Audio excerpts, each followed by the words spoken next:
또 그가 수정같이 맑은 생명수의 강을 내게 보이니 하나님과 및 어린 양의 보호자로부터 나와서 길 가운데로 흐르더라. 강 좌우에 생명나무가 있어 12가지 열매를 맺되 달마다 그 열매를 맺고 그 나무 잎사귀들은 만국을 치료하기 위하여 있더라. 다시 저주가 없으며 하나님과 그 어린 양의 보호자가 그 가운데에 있으리니 그의 종들이 그를 섬기며 그의 얼굴을 볼 터이요 그의 이름도 그들의 이마에 있으리라. 다시 밤이 없겠고 등불과 햇빛이 쓸데없으니 이는 주 하나님이 그들에게 빛이심이라. 그들이 세세토록 왕노릇 하리로다. 지금 우리가 묵상하는 요한계시록에서는 거룩한 성 새 예루살렘이 중요한 주제이기 때문에 오늘은 월요일 본문이 아니고요, 어제 본문이죠. 주일 본문을 좀 묵상하려고 합니다. 그러니 들으시는 성도님들은 착오 없으시기 바랍니다. 이 계시록이 끝나기 직전인 지금 21장을 보면 무시무시했던 재앙과 심판, 그리고 극심한 핍박과 전쟁의 시간이 완전히 끝났습니다. 여러분, 이 세상의 모든 것은 언젠가 끝납니다. 그런데 이렇게 무서운 시간이 지나고 나니까 이 모든 일이 왜 일어났는지 드디어 그 이유가 드러나는 겁니다. 그게 뭐죠? 우리의 역사를 고통으로 물들게 했던 악과 죄가 다 청소되는 끝날이 예정되어 있기 때문에, 그리고 죄인의 끝날도 예정되어 있기 때문에 이 모든 과정들이 그래서 있었던 겁니다. 하나님은 정하신 역사의 끝날 전에 한 영혼이라도 더 구원하시고자 두려운 경고와 재앙 그리고 심판을 주셨던 것이고, 사탄은 역사의 끝날 전에 한 영혼이라도 더 자기의 저주받은 운명에 동참시키고자 무서운 도끼를 품고 유혹과 핍박을 한 거예요. 그러니까 끝이 있기 때문에 예수님도 이 일을 하신 것이고, 끝이 있기 때문에 사탄도 마지막에 발악을 한 겁니다. 이렇게 새 예루살렘의 이 도래는 성도에게는 구속사의 완성이지만 사탄에게는 돌이킬 수가 없는 심판의 완료예요. 그러니까 거룩한 성 새 예루살렘이 이런 의미가 있는 거죠. 그래서 오늘은 거룩한 성 새 예루살렘 성은 무엇이며 그것이 어떻게 우리에게 임하는 것인지 우리가 좀 살펴보도록 하겠습니다. 첫째로, 미래의 거룩한 성은 오늘 나의 삶으로 들어가는 성이에요. 여러분, 성경을 보면 중생이라는 단어가 나오는데요. 그런데 이 단어가 신약에 딱 2번 나옵니다. 하나는 디도서 3장 2절에 사람의 굳어졌던 마음이 부드러운 새 마음으로 바뀌고, 그러면 나의 내면이 창기의 속을 해서 성령님을 모시는 성전으로 바뀌는, 그러니까 오늘 사람이 재창조되는 역사, 이것을 중생이라고 하고요. 또 하나의 중생은 마태복음 19장 28절에 나오는 것처럼 죄로 완전히 망가진 이 세상이 완전한 새하늘과 새 땅으로 전면 교체되는 그 순간, 이게 바로 또 하나의 중생입니다. 그런데 이 두 가지 중생이 일어나는 시간을 좀 봐야 돼요. 사람에게 일어나는 중생은 지금 이 땅에서 일어나는 사건입니다. 오늘 내가 이 땅에서 마음이 바뀌는 거예요. 그게 중생이죠. 그런데 세상이 재창조되는 일은 미래에 일어나는 일입니다. 그런데 성경은 현재와 미래에 일어나는 이 두 가지 사건을 둘 다 중생이라고 하는 거예요. 그러면 이게 뭘 의미하겠습니까? 지금 내 삶의 변화와 미래에 오게 될 새하늘과 새 땅이 연결돼 있다라는 겁니다.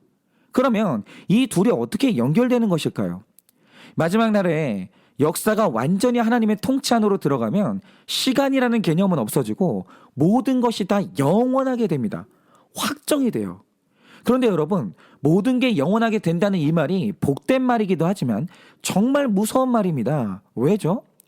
이 땅에서 하나님 없이 지옥을 살았던 사람은요, 주님이 오시는 그 마지막 날부터 이제는 지옥을 영원히 살아야 돼요.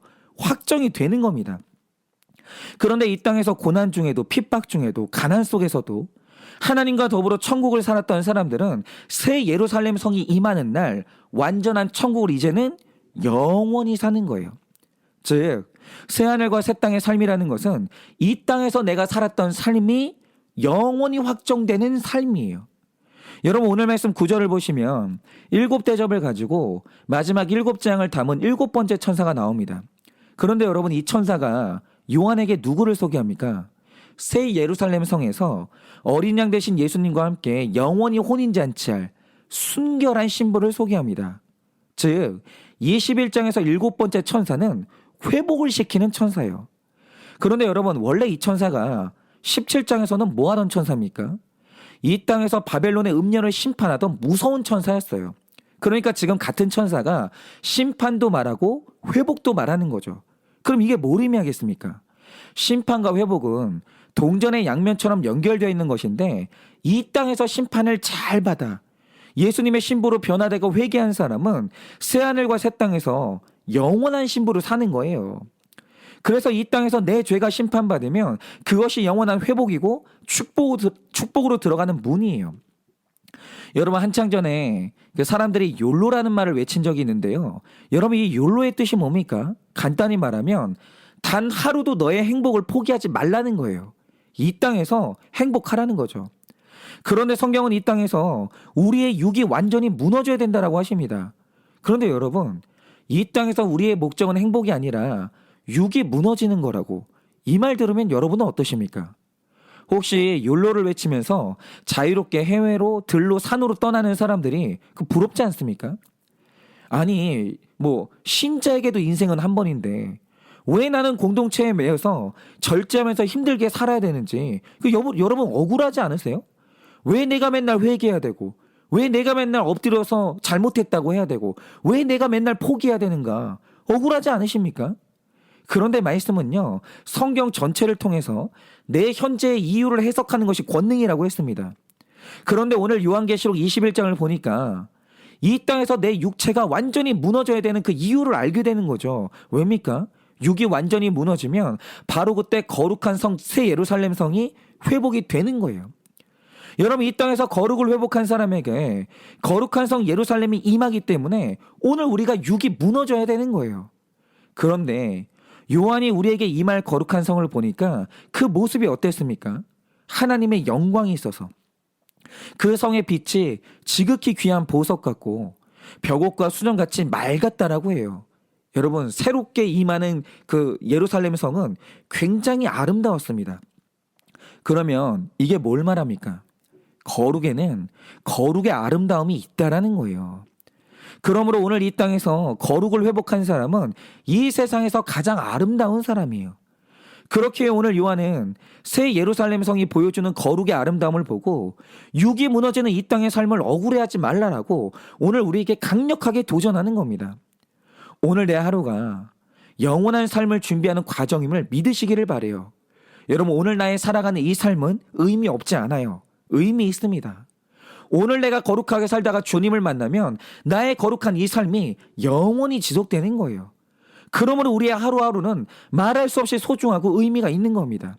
그래서 오늘도 지체 없이 고민하지 마시고 거룩하게 사시는 여러분 되시기를 축복합니다. 그리고 둘째로, 거룩한 성은 말씀으로 측량하는 성이에요. 말씀을 보시면 우리에게 임할 거룩한 성 예루살렘의 모습을 묘사하는데, 먼저 16절을 보시면 그 성은 네모가 반듯하여 길이와 너비가 같다고 합니다. 그러니까 흠도 티도 없는 완벽한 성인데요. 이것은 하나님의 구원 사역이 흠이나 티 없이 완벽하다는 뜻이에요. 그리고 그 성의 너비를 12,000 스타디온이라고 소개하는데요. 이것을 킬로미터로 환산하면 2,400km입니다. 근데 이게 얼마나 대단한 성이냐면 서울에서 부산까지의 6배의 거리예요. 그러니까 이 성전의 크기가 어마어마했다는 거죠. 그러면 이 성이 크다는 것의 의미가 뭐겠습니까? 이거는 숫자적인 의미가 중요한 게 아니라 거룩한 성이 구원받을 백성을 모두 수용하기에 충분한 크기라는 거예요. 그러니 여러분이 택자라고 한다면 천국에 나 같은 사람의 자리도 있을까? 그런 걱정하지 않으셔도 됩니다. 하나님의 구원 사역은 실패 없이 완벽하고 단 한 사람도 빠짐없이 모든 택자를 다 구원해요. 걱정하지 마세요. 그런데 중요한 것은 누가 이 완벽한 구원의 성에서 살게 되냐 이겁니다. 제가 아까 말씀드렸듯이 거룩한 성 새 예루살렘 성은 이 땅에서의 내 삶이 영원히 확정되는 곳이에요. 따라서 이 땅에서 내 마음을 창기의 소굴로 삼은 사람은 마지막 날 거룩한 성 바깥으로 쫓겨나서 영원히 이를 갈며 살게 될 것입니다. 그러나 이 땅에서 내 마음에 성령님이 거하실 성전을 지은 사람은 거룩한 성 예루살렘이 임하는 날 그 성 안에서 주님과 영원히 살게 되는 거예요. 그렇기 때문에 우리가 이 땅에서 걸어가는 성화의 과정은 내 안에 거룩한 성을 짓는 과정인데요. 여기서 중요한 것이 있습니다. 내 안에 거룩한 성은 길이와 너비가 같은 네모 반듯한 상태라야 완전한 상태입니다. 그런데 넘치지도 않고 부족하지도 않게 내 내면의 성을 지으려면 꼭 필요한 게 있습니다. 그게 뭡니까? 15절에 기록된 대로 그것을 측량할 금 갈대자가 우리 모두에게 필요하다라는 거죠. 그런데 여기서 금 갈대자라는 것은 영원히 변하지 않는 말씀을 의미하고, 이 측량한다는 것은 말씀으로 큐티하면서 내 생각과 삶이 넘치거나 부족하지 않은지, 경계에서는 벗어나지 않았는지 늘 분별하는 걸 의미합니다. 그러니까 이걸 더 구체적으로 설명하자면 이런 거죠. 제가 지난날 우리들 교회에 있을 때 정말 많은 간증을 들었지만 그 중에서도 잊을 수가 없는 간증이 있는데요. 어느 날 한 남자 집사님이 강단에 올라와서 고백을 하시는 거예요. 근데 정말 깜짝 놀랄 고백을 하시는 겁니다. 그게 뭐냐? 자신에게 음란 중독이 있는데 그 음란을 채울 목적으로 목장 헌금에 손을 댔다는 거예요. 이렇게 너무나 하기 어려운 고백을 해주셨고, 그 간증을 통해서 많은 분들이 같이 회개하고 은혜를 받았었습니다. 그런데 저는 그 간증을 들으면서 당시에 그런 생각을 했어요. 교회가 아니라 세속의 기준에서 볼 때 사람에게 죄가 있고 없고를 규정하는 가장 상위에 있는 기준이 뭡니까? 많은 분들이 그걸 법이라고 생각하실 텐데요. 법은 두 번째 기준이고요. 가장 상위에 있는 기준이 뭐냐면 들켰는가 안 들켰는가 이겁니다. 여러분, 법이라는 것은요, 무릇 죄가 들킨 다음에 적용되는 기준이고요. 세상의 모든 죄는 들키지 않는 한은 무죄예요. 그렇게 세상은 들키지 않은 덕분에 무죄로 살아가는 죄인들이 얼마나 많은지 모릅니다. 그런데 이 세상의 기준으로 본다면 이 집사님은 무죄예요. 왜입니까? 당시에 이 집사님이 목장 헌금에 손댔다는 사실을 아는 사람이 아무도 없었거든요. 여러분, 만약 이 집사님의 양심을 측량하는 자가 이 세상의 자였다면 들키지 않았기 때문에 이분은 무죄예요. 그런데 그 집사님은 그날 누구에게도 들키지 않았는데 눈물로 자신이 죄인이라고 모든 사람들 앞에서 공개적으로 고백하셨고, 자기 마음의 성전이 네모 반듯한 성전이 아니라 어느 한쪽이 무너진 성전임을 고백을 하셨습니다. 그리고 교회의 치리를 받았어요. 그러면 여러분, 이 집사님은 왜 그런 고백을 하셨겠습니까? 이분에게 자기 마음의 성을 측량하는 기준이 말씀이라는 금갈대 자였기 때문이에요. 세상의 기준이 아니었던 거죠. 말씀으로 자신의 마음을 재어보니 마음의 성전이 무너졌음을 알 수 있었고, 회개와 오픈을 통해서 그것을 온전하게 다시 세울 수 있었던 거예요. 여러분, 저는 이 집사님의 회개가 금갈대자로 측량하는 적용인 것을 봤습니다. 그리고 이 집사님의 회개가 금갈대자가 돼서 이 간증을 듣고 저도 이제 회개한 죄가 있었는데요. 그 당시에 제가 이런 죄가 있었습니다. 당시에 저한테는 통장이 두 개가 있었거든요. 하나는 이 교회에서 사례비를 넣어주시려고 만들어주신 통장이 있었고요. 또 하나는 받은 사례비를 옮겨서 지출할 때 사용하는 우리 가족 통장, 개인 통장이 있었던 거죠. 그러니까 저는 일단 이제 사례비를 받으면 그때마다 우리 가족 통장으로 그 돈을 전부 다 옮겼어요. 그리고 이 가족 통장은 아내가 관리하기 때문에 제가 카드를 쓸 때마다 아내 핸드폰으로 내가 얼마나 썼는지 문자가 다 가게 되어 있습니다. 그래서 그 통장은요, 가족의 통장은 이 투명하게 관리가 되고 있었어요.